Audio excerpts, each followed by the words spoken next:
ಮತ್ತೆ ಸಂಪುಟಕ್ಕೆ ಸೇರ್ತಾರ ಮಾಜಿ ಸಚಿವ ನಾಗೇಂದ್ರ. ಸಂಪುಟಕ್ಕೆ ಸೇರಿಕೊಳ್ಳೋ ಸುಳಿವು ನೀಡಿದ್ರ ಪರಮೇಶ್ವರ್. ಕ್ಲೀನ್ ಚಿಟ್ ತೆಗೆದು ಬಂದ್ರೆ ನೋಡೋಣ ಅಂತೇಳಿ ಪರಮೇಶ್ವರ್ ಹೇಳಿದ್ದಾರೆ. ಹೀಗಾಗಿ ಮಾಜಿ ಸಚಿವ ನಾಗೇಂದ್ರ ಮತ್ತೆ ರಾಜ್ಯ ಸಚಿವ ಸಂಪುಟಕ್ಕೆ ಸೇರುವಂತ ಸಾಧ್ಯತೆಗಳು ಇದೆ ಎನ್ನಲಾಗ್ತಾ ಇದೆ. ಪ್ರಕರಣದಲ್ಲಿ ನಾಗೇಂದ್ರ ಭಾಗಿ ಆಗಿಲ್ಲ ಅಂತಿದೆ. ಸಂಪುಟಕ್ಕೆ ತೆಗೆದುಕೊಳ್ಳೋದು ಬಿಡೋದು ಸಿಎಂ ಸಿದ್ದರಾಮಯ್ಯನವರಿಗೆ ಬಿಟ್ಟಿದ್ದು. ಒಂದ್ ವೇಳೆ ತಪ್ಪಿಲ್ಲ ಅಂದ್ರೆ ತೆಗೆದುಕೊಳ್ಳೋ ಸಾಧ್ಯತೆ ಇದೆ. ಈ ಹಿಂದೆ ಜಾರ್ಜ್ಗೆ ಕ್ಲೀನ್ ಚಿಟ್ ಸಿಕ್ಕಿತ್ತು. ಬಳಿಕ ಸಂಪುಟಕ್ಕೆ ವಾಪಸ್ ಆಗಿದ್ರು. ಯಾವುದೇ ತನಿಖಾ ತಂಡ ಇನ್ನೂ ಕೂಡ ವರದಿ ನೀಡಿಲ್ಲ. ಕೋರ್ಟ್ನಲ್ಲಿ ಡಿಸೈಡ್ ಆದ್ರೆ ನೋಡೋಣ ಅಂತ ಗೃಹ ಸಚಿವ ಜಿ ಪರಮೇಶ್ವರ್ ಪ್ರತಿಕ್ರಿಯೆ ಕೊಟ್ಟಿದ್ದಾರೆ. ಹೀಗಾಗಿ ನಾಗೇಂದ್ರ ಮತ್ತೆ ಸಂಪುಟಕ್ಕೆ ಸೇರಬಹುದಾ ಅನ್ನುವಂಥ ಪ್ರಶ್ನೆ ಕೂಡ ದಟ್ಟವಾಗ್ತಾ ಇದೆ.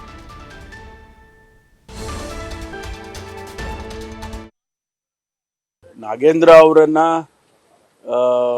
ಈ ಏನು ವಾಲ್ಮೀಕಿ ಹಗರಣದ ಪ್ರಕರಣ ಇದೆ, ಅದರಲ್ಲಿ ಅವ್ರದ್ದೇನು ಇನ್ವಾಲ್ವ್ಮೆಂಟ್ ಇಲ್ಲ ಹಾಗೆ ಅಂತೇಳಿ ಅವರು ಕ್ಲೀನ್ ಚಿಟ್ ತೊಗೊಂಡು ಹೊರಗಡೆ ಬಂದರೆ ತಗೊಳ್ಳೋ ಸಾಧ್ಯತೆಗಳಿದ್ದಾವೆ. ಯಾಕೆಂದರೆ ಹಿಂದೆ ಕೂಡ ಜಾರ್ಜ್ ಅವ್ರ ಕೇಸ್ನಲ್ಲೂ ಕೂಡ ತಗೊಂಡಿದ್ರು. ಇನ್ನೂ ಅಂಥದ್ದು ಭಾಳ ಕೇಸ್ಗಳಲ್ಲಿ ಆ ರೀತಿ ಆಗಿದೆ. ಆದರೆ ನಾಗೇಂದ್ರ ಅವರಿಗೆ ತಗೊಳ್ಳೋದು ಬಿಡೋದು it is the prerogative of the chief minister. ಅವರು ಒಂದು ವೇಳೆ ತಗೋಬೇಕು ಅಂಥೇಳಿ, ಇಲ್ಲ ಅವ್ರದ್ದೇನು ತಪ್ಪಿಲ್ಲ ಅಂಥೇಳಿ ಆಗೋದಾದರೆ ತಗೊಳ್ಳೋ ಸಾಧ್ಯತೆಗಳಿದ್ದಾವೆ. ನಾಗೇಂದ್ರ ಅವರನ್ನು